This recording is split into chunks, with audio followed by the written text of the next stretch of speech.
The night Audra Vale, 37-year-old wife of Colin Vale, opened the small white box in front of 200 people, she already knew what was inside. That was the part no one understood afterward. They thought she was surprised. They thought the tears were shock. They weren't. She had known for 11 days. The box had been ordered from a discount wholesaler in New Jersey. She had the invoice. She had the tracking number. She had, tucked inside a plain manila folder in the bottom drawer of her home office, a printed receipt showing that her husband had paid $63.40 for a necklace that the tag would describe as sterling silver and genuine sapphire. It was neither. But she opened the box anyway. She stood in the ballroom of the Ashburn Grand, surrounded by the people Colin had invited to celebrate her 37th birthday. And she lifted the lid, and she looked down at the necklace, and she let the room see her face. Colin Vale, 40-year-old husband of Audra, stood beside her with his arm loosely around the waist of a woman named Darcy Olson, not his wife. He had stopped pretending Darcy was just a colleague about 4 months ago. Now he simply brought her places and watched to see if anyone would say anything. No one did. That told Audra everything she needed to know about the people in that room. "Do you love it?" Colin said. He was smiling at the crowd, not at her. Audra looked at the necklace. Then she looked at her father-in-law. Harold Vale, 68-year-old retired businessman and father of Colin, was standing near the back of the room with a glass of scotch in his hand, and the expression he always wore at events like this. Somewhere between tolerance and pride, depending on which direction he was facing. Harold had spent the better part of the last 2 years telling anyone who would listen that his son had married a quiet, plain woman who kept to herself too much and didn't understand the kind of circles the Vale family moved in. He said it at dinners. He said it at golf. He had, on at least 3 occasions that Audra knew of, said it to the managing director of Selene Group, the luxury skincare and wellness brand that Harold liked to name-drop at every opportunity. Harold was on the waiting list for their private membership spa in Scottsdale. He had been on that list for 8 months. Audra owned Selene Group, not in the way that people sometimes say they own something, a share, a stake, a passive investment. Audra Vale, born Audra Beckett, was the sole founder and chief executive officer of Selene Group, which she had built from a one-product line sold through a rented Shopify storefront 14 years ago into a company currently valued at just under $2 billion. She had 340 employees across 4 countries. She had a waiting list for the Scottsdale spa that currently held the name Harold Vale at position 47. Colin did not know. That was the part people found hardest to believe afterward. But it was true, and it was true because Audra had made it true, carefully and deliberately, across 7 years of marriage and the 2 years of dating before that. She used her maiden name professionally. She maintained a separate legal structure for all her business interests. When Colin had asked, early in their relationship, what she did for work, she had said she ran a small wellness company, and Colin had said that was nice and had not asked again. He wasn't the kind of man who asked follow-up questions about other people's work unless it might benefit him. Harold, in 9 years of family dinners, had talked about Selene Group at least a dozen times. Audra had sat across from him at those dinners and eaten her food and said nothing. She had her reasons. She stood at her birthday party and looked at the $63 necklace in the white box and made a decision she had been approaching for 11 days, like someone walking toward a door they know they have to open. "Before I respond," she said pleasantly, loud enough for the people nearest to hear, "I'd like to have this appraised." Colin laughed. It was the kind of laugh that was meant to communicate to the room that his wife had said something a little eccentric. "It's a birthday gift, Audra. You don't appraise birthday gifts." "I'd like to," she said. The room shifted. Not dramatically, just the small, collective inhale of 200 people recalibrating. She had arranged for the appraiser in advance. His name was Gordon Marsh, and he was a certified gemologist who had driven 40 minutes from his studio in Bethesda, and he was standing near the catering station with a glass of sparkling water because Audra had asked him to be there and had not told him why until he arrived. She caught his eye. He came forward. Colin's smile went through 3 or 4 different versions of itself in the span of about 15 seconds. The appraisal took less than 4 minutes. Gordon Marsh did not need long. He examined the necklace under a loupe, checked the clasp, consulted something on his phone, and then looked at Audra with an expression that was professional and careful. "The stones are synthetic," he said. "The setting is plated brass. Current retail value is likely between $50 and $80. The room was very quiet. Darcy Olson studied the centerpiece on the nearest table. Harold Vale set down his scotch. Colin said, there must be some mistake, they told me." "There's no mistake," Audra said. She handed the box back to him. Her voice was the same temperature it had been all evening. "Thank you, Gordon." She had married Colin Vale in the early fall 9 years ago, in a ceremony that his parents had wanted to be larger and her parents had not lived to see. Audra's mother had died of ovarian cancer when Audra was 26, 2 years before she met Colin, and her father had died the following year of what the doctors called heart failure and what Audra privately understood to be grief. She had been alone, in the way that people who have lost both parents are alone. Not without friends, not without structure, but without the specific gravity of home. Colin had been charming, that was the accurate word. Not kind, she understood now, though she had confused the two for longer than she should have. He was charming in the way that certain people are charming, fluidly, automatically, without it costing them anything. He remembered the names of waiters and the birthdays of acquaintances, and exactly how her coffee was made in the beginning. Later, he remembered none of these things. She had kept her professional life separate from their marriage, not because she distrusted him in the early years, but because Selene Group was hers. It was the thing she had built while she was grieving, the structure she had raised around herself when everything else had fallen, and she did not want it touched by anyone. Not mixed up in a shared life, not subject to the friction of someone else's opinions, not diluted by becoming our company instead of hers. She told herself it was pragmatic. She told herself it was healthy. And for a while before she understood the kind of man she had married, it was simply the truth. The first time she heard Harold talk about Selene Group, it was at Thanksgiving, 3 years into their marriage. He had been seated across from her, holding court about the wellness industry, dismissing it largely as a vanity market before catching himself and noting that there was one exception, a brand called Selene, which had quietly become, in his words, the real thing. He had looked at Audra when he said it, not to include her, but in the reflexive way of someone checking that a less interesting person is still paying attention. She had said, "I've heard of them."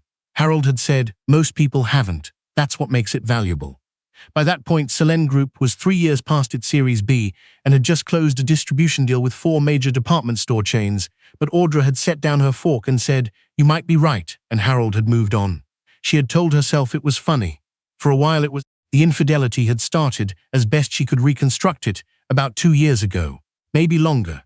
There had been signs she had categorized as stress. Late nights, short temper, a new precision in the way Colin guarded his phone. She had not wanted to investigate. She had told herself that was a choice, and for a while she believed it. Then 11 months ago, she had found a receipt in the pocket of a jacket she was taking to the dry cleaner. It was for dinner for 2 at a restaurant they had never been to together. The date was a Tuesday when Colin had told her he was in Pittsburgh for a client meeting. She had not confronted him. She had taken the jacket to the dry cleaner, and she had come home, and she had sat in her home office, the one with the locked bottom drawer, and thought for a very long time. What she thought about was not anger, not yet. What she thought about was information. She had spent 14 years building a company. And the first thing she had learned about building anything is that you do not make the next move until you know exactly what you're standing on. She hired a private investigator named Thea Okafor, who was efficient and thorough, and who, over the following 3 months, documented 11 instances of Colin meeting Darcy Olsen in circumstances that were not professional. She documented hotel reservations. She documented a weekend trip to Asheville that Colin had told Audra was a work retreat. She documented, because Audra had asked her to look at everything, a pattern of financial behavior that included 4 transfers from a joint account that Colin and Audra had kept for household expenses. Transfers that totaled just under $20,000 across 14 months, moved in amounts small enough to avoid automatic alerts. The money had gone to Darcy. Not all at once, not obviously. Rent assistance, the investigator believed, or something structured to look like it. Audra read the report in her office, door closed, on a Thursday morning when she had a board call at noon. She went to the board call. She was prepared. She ran a tight meeting. She did not tell anyone what she was planning. The planning took 6 months. She was not in a hurry because hurry leads to mistakes. And Audra Beckett, she had started thinking of herself by her maiden name again, did not make mistakes on things that mattered. She consulted an attorney privately using a referral from her general counsel at Selene Group, so there was no paper trail through anything Colin could access. The attorney's name was Vince Calloway, and he was the kind of family law specialist who had seen enough to be unsurprised by anything but was surprised, mildly, by the asset structure Audra described. He said the prenuptial agreement she had signed, which Colin's father had pushed for and which had been drafted hastily by Harold's personal attorney 9 years ago, was almost certainly enforceable. He said the joint account and the $20,000 were a problem for Colin, not for Audra. He said she should continue to document everything, change nothing, and let him know when she was ready to move. She was not ready yet. She wanted to understand something first. She wanted to understand whether Colin knew. Whether somewhere in 9 years, he had figured out what she did, what she had, and had made the calculation that he could use it. She had Thea Okafor look into it. Thea spent 3 weeks and came back with a clean answer. No. Colin Vale had no knowledge of the scope of Selene Group or of Audra's role in it. He had looked at her LinkedIn once, 2 years before they met. He had never searched her maiden name professionally. He knew she had a job in wellness and some investments, and took calls from people he assumed were vendors. He had simply never cared enough to look. That was harder to process than the infidelity, in certain ways. Audra sat with that information for a week before she decided what it meant. She decided it meant he had shown her exactly who he was, over and over, across 9 years, and she had given him the benefit of every doubt she had. That was done now. She made 3 calls. The first was to Vince Calloway. The second was to her CFO. The third was to an event planner, because there was still a birthday party in 3 weeks, and she was going to attend it, and she needed a gemologist. After Gordon Marsh handed the necklace back, and the room absorbed the silence, Audra picked up her champagne glass from the table beside her. Colin was talking. He had been talking for about 2 minutes, a rapid, overlapping explanation about the jeweler and a miscommunication, and the receipt he still had that proved what he had paid. The receipt would prove, if anyone examined it, that he had paid $63. She wasn't going to stop him. She wanted the room to hear him talk. Harold Vale was no longer near the back of the room. He had moved closer, the way a person moves when they sense a situation they need to manage. He was looking at Audra with an expression she had seen many times, the one that was trying to decide whether she was a problem. "Harold," she said. He stopped moving. "You mentioned Selene Group at Thanksgiving," she said. "A few years ago, you said most people hadn't heard of them, that was what made it valuable." Harold said slowly, "What does that have to do with?" "I'm the founder," Audra said. "I'm the CEO. I've run the company for 14 years. The Scottsdale spa you've been waiting to get into, the membership list is managed by my director of operations. You're currently 47th. The room was not pretending to talk about other things anymore. Colin had stopped explaining about the receipt. Darcy Olson had found something to look at in the middle distance. Harold's mouth opened and closed. He was a man who had spent his entire adult life operating from a position of knowing more than the people around him. The adjustment required by this moment was not small. "The necklace," Audra continued, setting her champagne glass down, "came from the same company that makes knockoffs of our third most popular piece. I recognized the clasp design. That's how I knew before I opened the box." She looked at Colin. "I've known for 11 days. I waited because I wanted everyone here to see it." Colin said very quietly. "Audra, don't," she said. "It wasn't loud. It didn't need to." She reached into the small clutch on the table behind her and removed an envelope, which she handed to a woman standing to her left. Her attorney's associate, who had been at the party as Audra's guest since 7 o'clock. Inside the envelope were the first pages of the divorce filing and the preliminary asset disclosure that Vince Calloway had prepared. Colin would receive the formal documents on Monday. She had wanted him to know tonight that they existed. The woman took the envelope and handed it to Colin without a word. He held it without opening it. He looked at her. For just a moment, something crossed his face that was not calculation, not performance, something closer to the man she had thought she was marrying, looking back at her across 9 years like someone surfacing from water. She felt it land somewhere, and she let it pass. "I'd like everyone to enjoy the rest of the evening," Audra said to the room. "There's food and there's music and the bar is open. Consider it a going-away party." She picked up her champagne again, for the marriage. Someone near the back laughed, not cruelly, just the nervous laugh of someone who didn't know where else to put it. She left the Ashburn Grand at 9:15. Her car was waiting. She sat in the back and took off her heels and set them on the seat beside her and looked out the window at the city moving past in the dark. Her phone had 12 messages. She didn't read them. There were things that still needed to be done. The lawyers, the accounts, the conversation she would have with her CFO on Monday about what, if anything, needed to be disclosed at the company level. There was the house, which was in her name alone. There was the question of what to do about the Scottsdale list, which she had considered and decided to leave exactly as it was.